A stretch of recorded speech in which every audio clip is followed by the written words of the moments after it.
Palavra? Estou à sua disposição, meu lindo.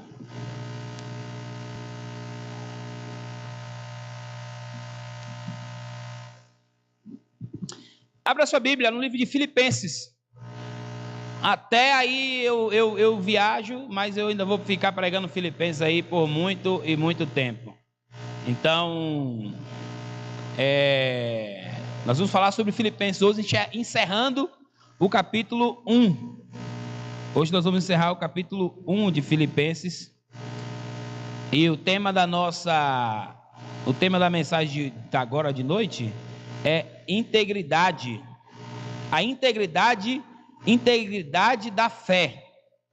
Esse é o tema. Integridade da fé.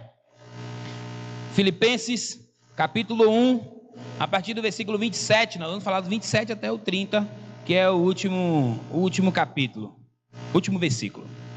Diz assim: não importa o que aconteça, exerçam a cidadania de maneira digna do Evangelho de Cristo, para que assim que eu vá e os veja, quer apenas ouça a seu respeito em minha ausência, fique eu sabendo que vocês permanecem firmes num só espírito, lutando unânimes pela fé evangélica, sem de forma alguma deixar-se intimidar por aqueles que se opõem a vocês. Para eles é sinal de destruição, mas para vocês de salvação, e isso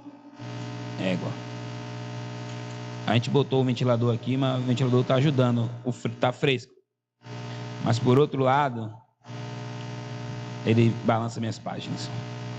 E isso da parte de Deus, pois a vocês foi dado o privilégio de não apenas crer em Cristo, mas também de sofrer por Ele, já que estão passando pelo mesmo combate que me viram enfrentar, e agora houve que ainda enfrento.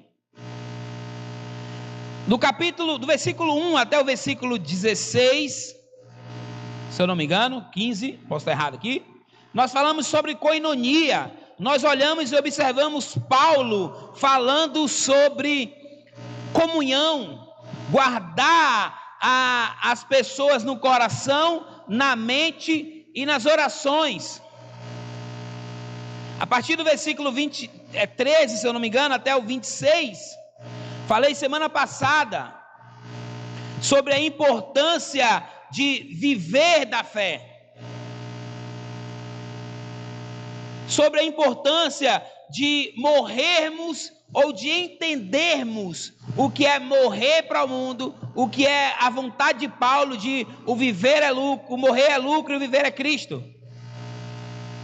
E nesses versículos, Paulo fica especificamente falando só sobre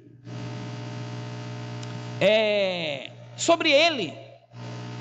Paulo fica fazendo uma autobiografia, ele fala sobre a experiência dele, e a gente fala sobre esses procurados, onde estão as pessoas que estão prontas para enfrentarem os desafios da vida, porque Paulo é esse exemplo.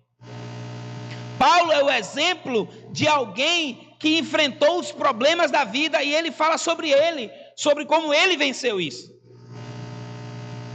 E a partir do verso 27, no capítulo 1, Paulo volta o seu foco, a sua atenção para a igreja de Filipe. Mas não, água lá. Ele volta a atenção dele para a igreja de Filipe. Ele começa de novo a convidar a igreja, a falar para a igreja, a dizer para a igreja como que as coisas devem acontecer. E é isso que eu quero pensar com você. Porque Paulo começa a exortar a igreja de Filipe a manter o seu compromisso espiritual. Ele fala para a igreja para continuar vivendo de uma maneira consistente com o poder que o evangelho pode fazer na vida da igreja. Ele chama a igreja, ele convida a igreja a olhar para o seu coração e ver se há no coração deles uma integridade espiritual. Se eles ainda são íntegros, E Paulo vai voltar a falar sobre isso no capítulo 2, versículo 15, ele diz: mostrai-vos a ser irrepreensíveis e inocentes, filhos de Deus acima da reprovação, no meio de uma geração corrompida e perversa, entre a qual aparecem como luzes no mundo, retendo a palavra da vida, para que no dia de Cristo eu terei motivo para a glória, porque não corri em vão, nem labuta em vão. A gente vai ver Paulo encerrando o primeiro capítulo da carta de Filipenses, dando importância a que a igreja tivesse uma fé íntegra. Eles falam: olha, é importante que vocês tenham comunhão, é importante que vocês estejam prontos para o que está vindo, mas é importante que vocês se mantenham íntegros. É importante que vocês estejam focados no que tem que fazer. E sabe o que é interessante? É que a igreja estava passando por um problema enorme de divisão. E a gente vai ver já já. Mas Paulo, de alguma forma, ele começa a nos ensinar sobre, pelo menos, e eu quero pensar com você aqui, ferramentas ou elementos que vão nos ajudar a manter a nossa fé íntegra. Pelo menos 3 ferramentas que vão nos ajudar a manter uma fé consistente, a ter uma espiritualidade sincera. E tem sido uma crítica enorme à realidade que nós estamos vivendo, do movimento evangélico principalmente. E a primeira ferramenta que Paulo quer nos ensinar é sobre a coerência. No versículo 27, na parte A, ele diz: vivei acima de tudo por modo digno do evangelho de Cristo, para que, ou indo ver-vos, ou estando ausente, ouça no tocante a vós outros. A gente precisa entender, e Paulo faz isso ser importante para a igreja de Filipe, de que há uma necessidade de a igreja viver de modo digno do evangelho, não uma fé de qualquer jeito, não uma fé, não apenas uma religiosidade, não apenas um envolvimento com a religião. Tá gelado, né? Eu estou com a voz já, e já vem logo o litrão. Estou com a voz meio cansada.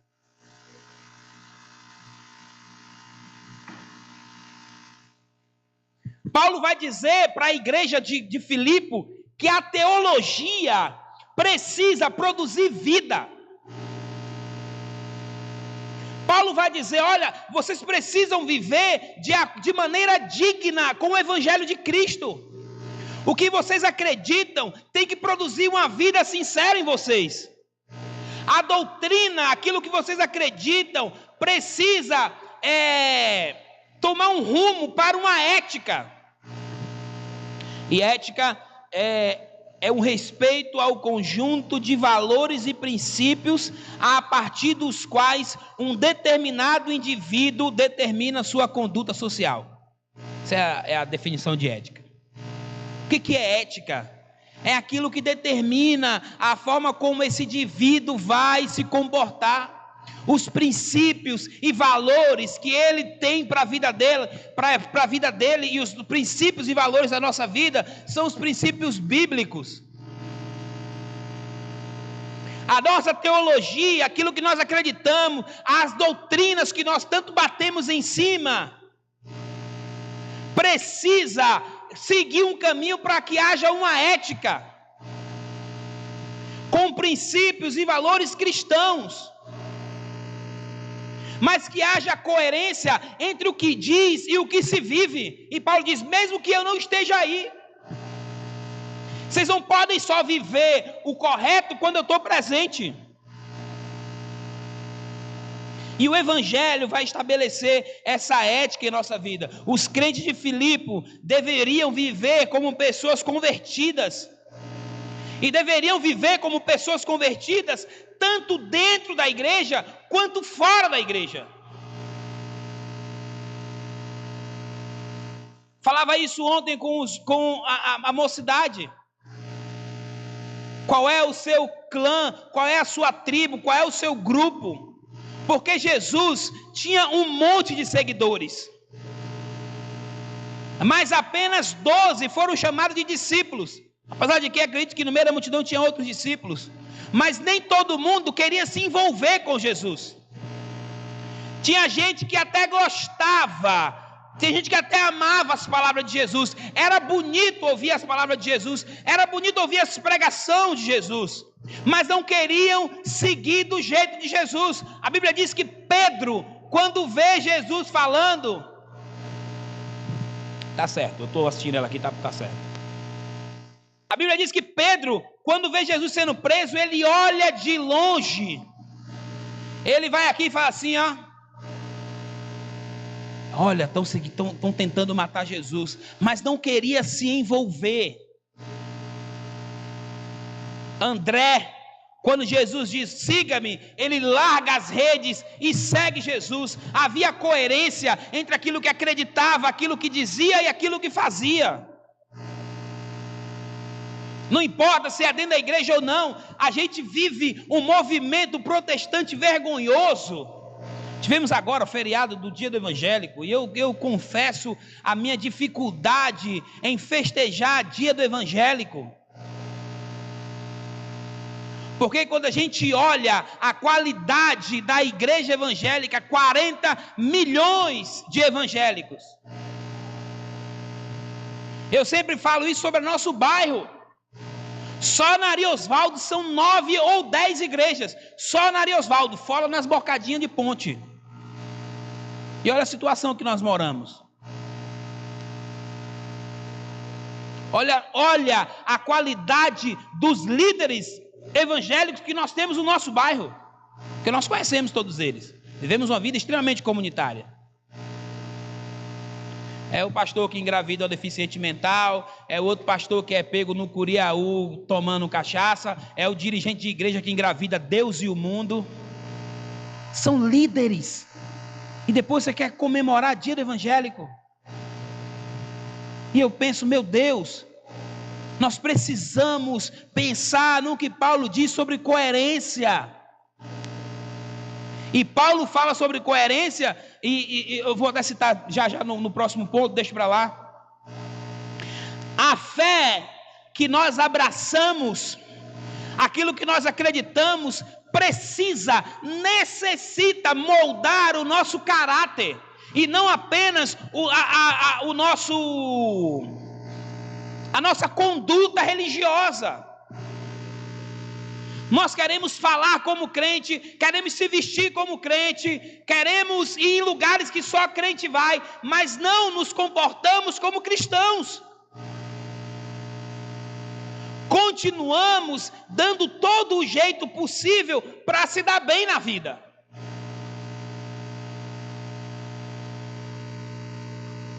Saudade do tempo que as pessoas confiavam no irmão. É crente? É crente. Pode fazer, pai. O irmão aí é de fé. Hoje está quase que ao contrário. É crente? Não, faz negócio com crente não. Faz com ímpio, pelo menos é certo que tu vai tomar tombo. Pior é você acreditar no cara e... Outro dia me mandaram me mandaram uma foto de uma lata de óleo. Arnaldo, Zagai, a Rose, sabem o que é isso? Lata de óleo. Vocês lembram quando comprava, não é? Óleo na lata. Te vendiam como litro, mas na verdade era só 900 ml, só para começar o golpe. E lá na cidade que a gente morava, tinha um cara que ele se vestia de camisa social, calça social, sandália havaiana. É crente. E quando você chegar na barraquinha dele, ele já vem, e aí, benção, é crente. E a latinha dele já tinha no fundo um negócio para diminuir o tamanho da lata. E na hora que ele botava amendoim ou alguma coisa, ou um bu, uma fruta assim, ele já botava a lata virada de lado e a mão em cima. Você pensava, caramba, o cara está me abençoando. Porque você não acredita que o irmão vai te dar o golpe. Eu não consigo pensar, eu não consigo lembrar, eu não consigo falar, Zagai, e não lembrar do irmão Eloílson. Não só lembro dele. O irmão que deu testemunho de que Deus deu uma moto a ele. O cara teve a coragem de fazer isso. E era tudo maracutaia.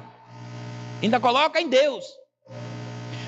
O evangelho precisa mudar o nosso caráter. A transformação precisa ser interna, de dentro para fora. Não adianta se vestir como crente, falar como crente, dar glória, aleluia, não chama mais a pessoa de aí, rapaz, beleza, e aí, irmão, e aí, bênção, e aí, varão, e aí, varoa, e aí, terra, manto, mas o caráter é vergonhoso. Deve a Deus e o mundo. Cheio de trambique, não tem palavra, mentiroso, sem caráter, mas são tidos como crentes. E Paulo diz à igreja de Filipe: pelo amor de Deus, vivam de maneira digna do evangelho. Tomem vergonha na cara de vocês. Acho que é isso que ele quis dizer. Será que a gente se comporta de maneira digna do evangelho?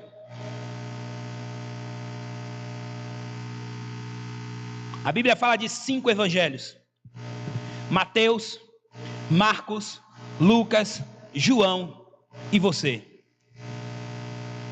As pessoas não leem o livro de Mateus, as pessoas não leem o livro de Marcos, as pessoas não leem o livro de Lucas, e elas não leem o livro de João. O evangelho que as pessoas mais leem é a sua vida, é a minha vida. O evangelho que elas mais escutam é olhando para mim. Ela olha para mim e diz: como anda aquele irmão? E é a minha vida que vai transformar a vida dela. E aí, olhando para mim e vendo em mim coerência com o que eu falo e com o que eu vivo, ela se envolve com o evangelho. Ela vai estar ali. Por isso que eu digo sempre que não confie em pastor que aparece na igreja uma vez ou outra, quando você vai visitar a igreja de alguém. Você vai lá e o pastor está lá, você vê a primeira vez, ele dá uns labachuri e anderrá, e você fala de caramba, esse homem é um homem de Deus. Quer conhecer alguém? Conviva. É convivendo que nós vamos perceber coerência e caráter. Você vai descobrir os erros daquele homem de Deus, mas vai ver que ele tem caráter para se arrepender e mudar. É preciso haver coerência. E Paulo diz: digna do evangelho. O que é o evangelho? O evangelho são as boas novas de Jesus, o Filho de Deus, enviado por Deus para morrer em nosso lugar, ressuscitou no 3º dia e que pode nos salvar por meio da fé. Esse é o evangelho. A maior arma que nós podemos usar contra Satanás é uma vida piedosa, uma vida coerente. Não adianta, irmão, sair daqui da porta da igreja, mijar nos cantos, dizendo que vai tomar território, jogar óleo na ponte, sair fazendo passeata de oração, se a sua vida é uma vergonha. Porque o que as pessoas estão olhando não é nossos atos religiosos, elas estão olhando a forma como nós nos comportamos. Elas estão olhando como nós tomamos rumo. Uma igreja que se comporta da mesma forma como ela acredita, que se comporta de forma condizente com as suas convicções, ela derrota o inimigo. Porque Satanás não tem vez para uma igreja que se comporta de forma coerente com aquilo que acredita. Porque não adianta dizer para a pessoa: olha, Jesus quer mudar a sua vida. Mas a pessoa olha para mim e diz assim: rapaz, se for para mudar a minha vida para ser igual a você, é melhor ficar do jeito que está. Segunda ferramenta para mantermos a nossa fé íntegra. Cooperação. A igreja de Filipenses já estava passando por problema. Filipenses 4, versículo 2 diz assim, rogo a Evódia e rogo a Sintique que resolvam suas diferenças e façam as pazes. Evódia e Sintique estavam tendo problemas na igreja de Filipenses. A igreja começou a ter algumas divisões ali. Começa de alguma forma a ter alguns problemas. E Paulo diz na parte B do versículo 27b: no tocante a vós outros, que estáis firmes em um só espírito, como uma só alma, lutando juntos pela fé evangélica. Gente, a gente precisa cooperar um com os outros. Precisa acabar esse negócio de picuinha, de divisão no meio de vocês.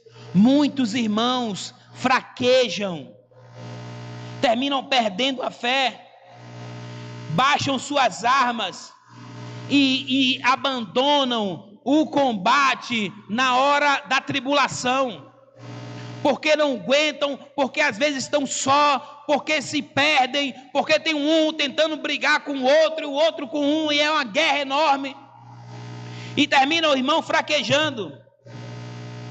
Alguns se distanciam, não da obra, às vezes ele está até envolvido na obra, mas se distancia dos irmãos, rompem com a comunhão fraternal. Falei sobre isso aqui, que dia foi, meu Deus? Dia da Assembleia. Sobre a importância dessa comunhão. Não, foi no estudo bíblico de quarta. Sobre essa importância da comunhão fraternal. E eu perguntei para um irmão da igreja, falei assim: irmão, daqui da igreja, quantos você acha que ora por você? Uns 4. Falei, tem alguma coisa errada. Se o irmão não acredita que o outro ora por ele, isso quer dizer que falta comunhão. A gente está um monte de gente fingindo que se ama, porque é por isso que é chamado de irmão na fé, porque é o laço mais afetivo que se tem, depois de pai e mãe, é irmão. O que nós não somos capazes de fazer por um irmão. Quem é a pessoa que tem um irmão e não ora pelo irmão que tem? Pode ser o melhor irmão ou o pior. Você está ali dizendo: Senhor abençoe. Se seu irmão está passando um problema, você vai, você está junto, você faz questão de estar junto com ele em família, você quer conversar. A igreja começa a ter esses problemas, e Paulo vai e exorta eles a estarem juntos, firmes, lutando pela fé. Gente, a gente só vai chegar em alguma coisa se a gente estiver firme, se a gente estiver junto. E aí ele vai falar sobre a união, sobre unidade. A unidade no trabalho. Uma igreja que trabalha junto, não é apenas um monte de gente junto, como se esse aqui fosse um passeio para o Aquaplay, todo mundo se divertindo dentro do ônibus. Mas é como se fosse um time de futebol, lutando pelo mesmo objetivo. Nós não somos um passeio, mas somos um time. Normalmente, quem ganha o troféu de melhor jogador, alguém já viu um zagueiro ganhar um troféu de melhor jogador? Não, pode ser que tenha, né? Claro. Mas o melhor do mundo, lá agora, os 3 melhores do mundo, são tudo atacante. Mas os atacantes sabem que no final estão ali porque o time os ajudou, porque nós somos um. Trabalhamos juntos. Quando um faz alguma coisa, o outro também está fazendo de alguma forma, porque há um apoio entre um e outro. Uma unidade da mente. A forma como a gente reage aos outros. Cheio de não me toque. Falou aquilo, era para mim, queria dizer para mim, estava dando piadinha para mim, aí eu vou me perdendo, vou abandonando a comunhão, fico só, e só você morre. Sozinho você morre. Experimente viver só, uma pessoa sem amigo para abrir o coração, para dizer o que sente, morre. E o perigo de estarmos na igreja e morrermos sozinhos. Eu não tenho ninguém que eu possa chorar. Eu só queria alguém para chorar. E nem isso tem. Vai morrer. Vai morrer. E Paulo diz: lutem juntos. Tenham a unidade da fé, uma fé doutrinária. Acreditem, lutem para acreditar juntos naquilo que a Bíblia diz, na verdade. O risco que nós temos de times que só tem uma estrela. Só lembrar do Brasil de 2000 e alguma coisa aí, que tudo estava pesando sobre Neymar, tudo era o Neymar, e foi pro buraco. Com o Neymar e tudo. O Neymar foi o primeiro a cair e levar o time. Igreja não é lugar de uma estrela. E João enfrenta isso. E na terceira carta de João, versículo 9, ele diz assim: escrevi à igreja, mas Diótrefes, que gosta muito de ser o mais importante entre eles, não nos recebe. A igreja tinha uma estrela, e essa estrela não queria receber os apóstolos. Não pode haver estrela. Somos uma comunidade. Precisamos ter algo em comum. Não há ninguém melhor que ninguém, não há ninguém inferior a ninguém. Cada um é bom em alguma coisa e não há ninguém que possa ser estrela, que possa ser melhor, porque igreja, comunidade, local onde tem alguém que quer ser melhor do que os outros, vai levar todo mundo ao fracasso. Somos um grupo, um time que cooperamos um com o outro, que lutamos um com o outro, que batalhamos um com o outro. Terceiro, confiança. Primeiro, para você manter a sua fé íntegra, você precisa ter coerência. Não adianta falar uma coisa e viver outra. Segundo, você precisa ter cooperação. É preciso trabalhar juntos para que a nossa fé seja íntegra. Uma unidade de trabalho, uma unidade de fé, uma unidade de mente, onde lutamos para valorizar aquilo que o outro faz. Lutamos para valorizar aquilo que o outro está fazendo que eu não conseguia fazer. É do departamento de jovens, mas eu vou lá fortalecer o trabalho dos meninos. É das mulheres, mas o que é que eu posso fazer para ajudar? Onde é que eu posso, de alguma forma, fazer alguma coisa? E terceiro, confiança. Versículo 28. Paulo nos chama de uma... Paulo é um pouco mais duro. E Paulo começa a falar coisas que eu estudando e pensando, falei: Deus, me ajuda. Porque o que esse cara está falando é muito sério.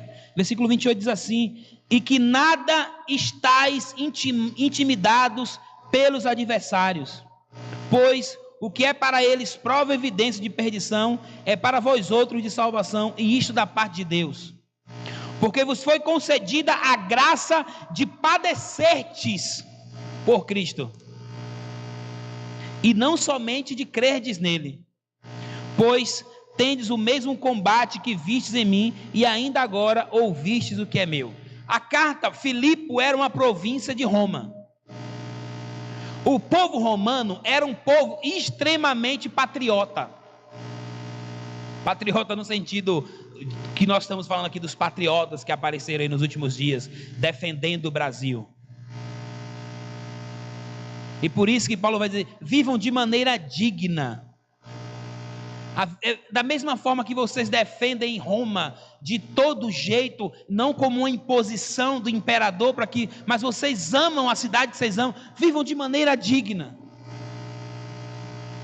E há aqui no discurso de Paulo, em alguns, no original a gente percebe isso, ele falando sobre essa questão de esporte, de luta, da realidade que eles viviam no dia a dia. E Paulo vai dizer: ô gente, entenda uma coisa, confiem, mesmo quando vocês estiverem passando um problema, confiem, porque a igreja de Filipe, além de estar enfrentando uma ameaça interna, que era a divisão, principalmente ali citada por Paulo entre Sintique e Evódia, há também uma ameaça externa, que é a perseguição contra a igreja. E Paulo diz a eles: preparem-se para o que está vindo. Muitos irmãos acham que converter vai fazer cessar os problemas. Muitos irmãos acham que converter, eu vou entrar para a igreja porque meus problemas vão acabar. E não é isso que Jesus diz em momento algum da Bíblia. É uma igreja que convida você para pare de sofrer. Pare de sofrer. E Paulo diz assim: confiem, mesmo quando tudo estiver desmoronando, mesmo que gente esteja morrendo, confiem. Mesmo quando a igreja parece que está dividindo, mesmo quando a perseguição chegar, confiem. Mantenham a fé de vocês íntegra. Trabalhem unidos para enfrentar os adversários sem medo. Ele vai dizer isso. Em nada estáis intimidados pelos adversários. Não tenham medo daqueles que estão vindo. Paulo faz eles lembrarem. Olha, lembrem, eu quero lembrar vocês que eu também estou sofrendo. Versículo 30 ele fala isso, ó. Pois tendes o mesmo combate que viste em mim, e ainda agora ouvis o que é meu. O que vocês estão passando, gente, eu já passei também, e eu quero dizer agora para você: vai vencer. E o interessante quando Paulo diz: porque vos foi concedida a graça de padecerdes por Cristo. Acho que Paulo diz para nós, sabe o quê? Ele diz assim: o sofrimento é a prova de que você é salvo, porque foi lhe dado a graça de padecer por Cristo. Confie mesmo no sofrimento. Não desista mesmo no sofrimento, mesmo num leito, mesmo com os soldados tentando matar você. Confie, é graça de Deus padecer por causa de Cristo. Bem-aventurados que são perseguidos por causa da justiça. Mas confie, gente. Paulo diz que a nossa confiança diante da perseguição que estavam sofrendo levaria pavor ao coração dos perseguidores. A forma como nós nos comportamos diante do sofrimento leva outra pessoa a dizer assim: como que essa pessoa consegue permanecer assim? Me lembro de uma história, e aí eu acho que é graça de Deus, de uma senhora que estava com um câncer terminal no hospital, e o médico tinha desenganado ela, e um grupo de irmãos foi lá orar, e eles disseram: eu quero orar pela vida da senhora, para que Deus levante a senhora daqui e que a senhora saia. E ela disse para aquela pessoa que queria orar por ela: não, eu não quero sair daqui, só quero que Deus faça a vontade dele. Porque se eu sair daqui, quem vai pregar para as pessoas que estão no leito de morte aqui, morrendo sem Jesus? Você sabe para quantas pessoas eu já preguei aqui que poderiam morrer sem Cristo e morreram com Cristo em sua situação? Essa mulher entendeu a graça do padecer por Cristo. Ela morreu, mas a forma que ela viveu transformou a vida de pessoas.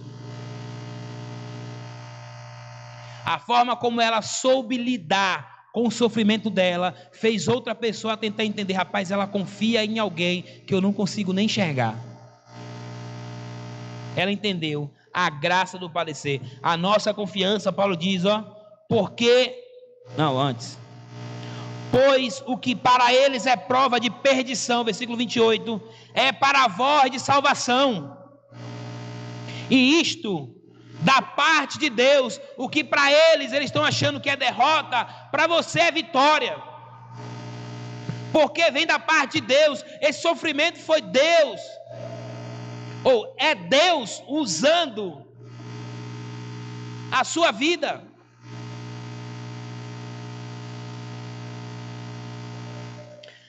Nossa confiança diante da perseguição leva medo ao coração dos perseguidores. E enquanto os perseguidores ficam com medo, isso também contribui para o crescimento da confiança no coração do crente que sofre. Porque enquanto nós nos comportamos de forma vitoriosa, mesmo em meio ao sofrimento, isso leva ao nosso próprio coração uma confiança, vai passar.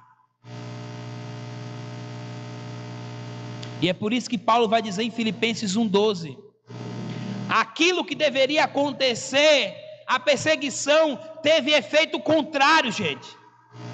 E é por isso que ele encerra pelo menos ele encerra não, né? Não tinha versículo na época, mas essa parte do contexto de Paulo se encerra fazendo a gente entender o seguinte: olha, eu sei o que vocês estão passando, porque eu passei por isso. E o que eu tenho a dizer para vocês é: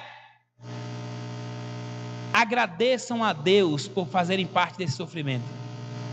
Não desistam da perseguição. Enfrentem os seus adversários com a cabeça erguida, porque é Deus que está guardando vocês. Mantenham a fé de vocês íntegra. E eu acredito que é bem verdade que somente pela fé, e uma fé que vem da graça de Deus, somente por uma fé que vem da graça de Deus, é que a gente pode considerar o sofrimento um privilégio. Tem uma tradução que diz que recebam o sofrimento como um privilégio, a mesma tradução do versículo 29. Somente pela fé na graça de Deus, ou uma fé que vem da graça de Deus, é que nós acreditamos que é possível padecer por Cristo e dar graças a Deus por isso. E é essa fé que é o firme fundamento de acreditar naquilo que nós não estamos nem vendo, de que eu não consigo nem ver, Senhor. Mas mantenham a fé de vocês íntegras, não percam a fé, vivam coerentemente, assim como vocês defendem. Eu acho que se Paulo tivesse que escrever para a igreja brasileira, ele dizia: assim como vocês defendem o Brasil, defendem o candidato honesto de vocês, ou não, assim como vocês defendem os princípios protestantes, assim como vocês vão para a marcha para Jesus, vão para a manifestação com bandeira do país, do Brasil, vivam de forma coerente com o Evangelho. Parem de ser só palavras e sejam ações. Cooperem um com o outro. Ninguém vai a lugar nenhum sozinho. Ninguém é insubstituível. Esteja disposto a somar com o outro, mesmo que você não leve nenhuma glória. E confiem, mesmo em meio ao sofrimento. Não tenham medo de enfrentar os adversários, porque vos foi concedido o privilégio de padecer por Cristo, e não somente de crerdes nele. Não é só crer, é crer e padecer, é crer e sofrer. Pois assim como vocês sofreram, eu também sofri. Pois o combate pois tendes o mesmo combate que vistes em mim, e ainda agora ouvis que é o meu. Antes está lendo, falando assim, ó, eu escrevi na estante aqui. Eu também estou passando por isso. Eu também estou amarrado de 6 em 6 horas a um soldado. Mas eu não posso olhar isso como tristeza, mas como uma oportunidade de anunciar o Evangelho. E por isso que para mim o viver é Cristo e o morrer é lucro. Se eu tiver que morrer, eu sei que eu vou encontrar com Cristo. Se eu tiver que viver, pregarei o Evangelho a vocês. Paulo é um exemplo de que nós não podemos olhar a vida somente o que nós estamos vendo aqui. Paulo é o exemplo, como ele mesmo escreveu: combati o bom combate, completei a carreira e guardei a fé. O capítulo 1 nos ensina sobre comunhão, nos ensina sobre estar prontos para enfrentar as adversidades da vida e nos ensina sobre manter uma fé íntegra. Se coloque de pé, nós vamos orar.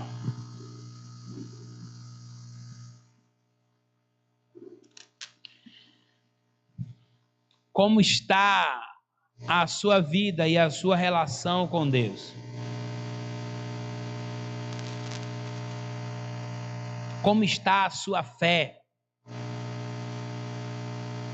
Você tem vivido uma fé coerente, digna do Evangelho? Você é uma pessoa que tem colocado a sua vida para cooperar em prol da obra de Deus. Você é uma pessoa que confia e que continua confiando, mesmo quando tudo está desmoronando, os perseguidores chegam, os adversários chegam, e você olha e diz assim: Senhor, eu quero experimentar o privilégio de padecer pelo Senhor, e não somente crer. Pai, nós louvamos o Teu nome, Senhor. Nós bendizemos o Teu nome, nós louvamos o Teu nome pela Tua palavra.